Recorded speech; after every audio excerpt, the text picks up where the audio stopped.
This is ITTV. The Khronos Group creates open standards for 3D graphics and making it available on a wide variety of platforms and devices.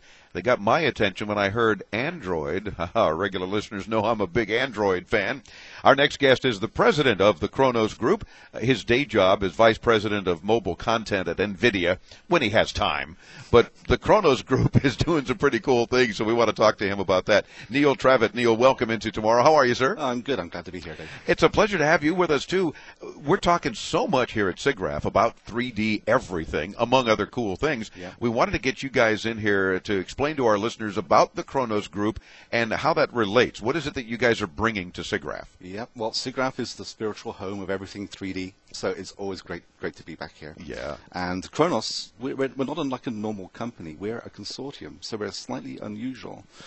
We're a forum by which many different companies come together and actually cooperate rather than compete. Really? Now, that's unusual to begin with because companies like NVIDIA and others like you guys are always concerned, rightly so, mind you, about marketing and doing the things. But when you can get a bunch together to say, how can we make things better in the long run for consumers, for this industry, that's what the Khronos Group is about. Exactly. We're, in our own small way, we're trying to make the world a better place.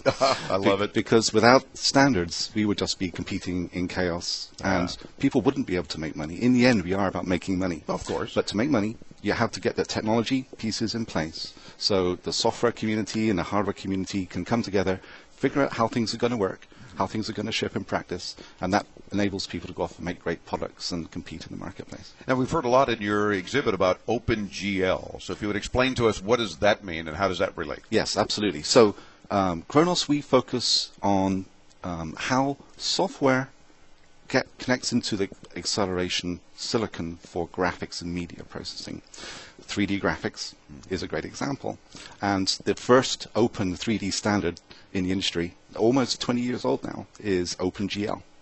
And OpenGL is an API by which a programmer can write 3D graphics and display video games, high-end CAD design workstations, and now cool graphics on your mobile phone too.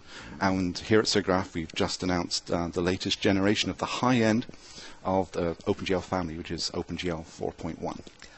Now, is this where Android plays a role, or is that unrelated to the OpenGL at this point? Well, the interesting thing now, over the last few years, OpenGL has changed from being just a single API, just OpenGL, which is on PCs and desktops, has now become a family of APIs. We have OpenGL ES, which is going to be the API in your Android mobile phone. Oh, nice. Yes, all the games and all the cool UI that you're enjoying on Android, that's all going to be driven with OpenGL ES. We actually have a third cousin in the family too, bringing rich interactive 3D onto your web browser called WebGL.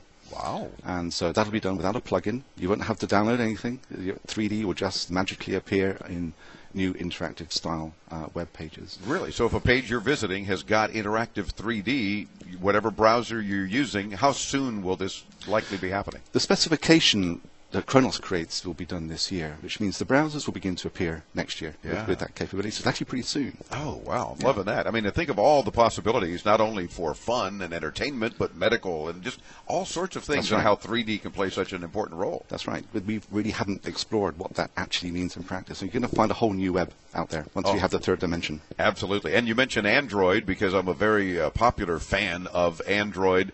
You were saying before we went on the air that you're thinking it's more very soon going to be like PCs became so prevalent as a major player. I think that's my personal opinion. I actually think that's going to be true. I think the mobile devices, they're no longer just phones. They're like little computers in your hand.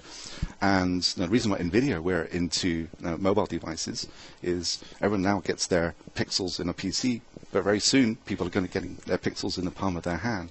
Android looks to be the operating system that's going to be on the majority of devices in the mobile market, just like Windows is the dominant OS on the PC. Sure. The market needs an OS that everyone can get behind and develop for.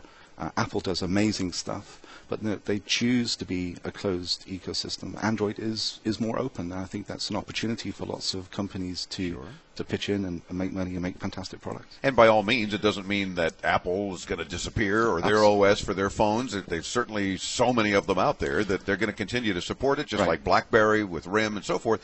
But the fact is, here's this open opportunity, this open source in Android for a lot of developers to say, you know what, I can do something with this that I can't do with these other platforms. Exactly. And the good news from the developers and Khronos' point of view, whether you use an iPhone or Android, they both use OpenGL ES. Very cool. All right. Well, so apparently Steve Jobs got the big picture. Absolutely. about OpenGL. You want to learn more about this, and trust me, you do, whether you're in this developer community or not. There's a lot of cool things to get a better handle on what's going on. Check it out at Khronos.org. It's KHRONOS.org. We'll have a link for you, too, when you hit us up at IntoTomorrow.com. Neil, thanks for sharing with us. You're doing some pretty cool things, and now I better understand why your day job is NVIDIA once in a while when you can get there, but this is your passion.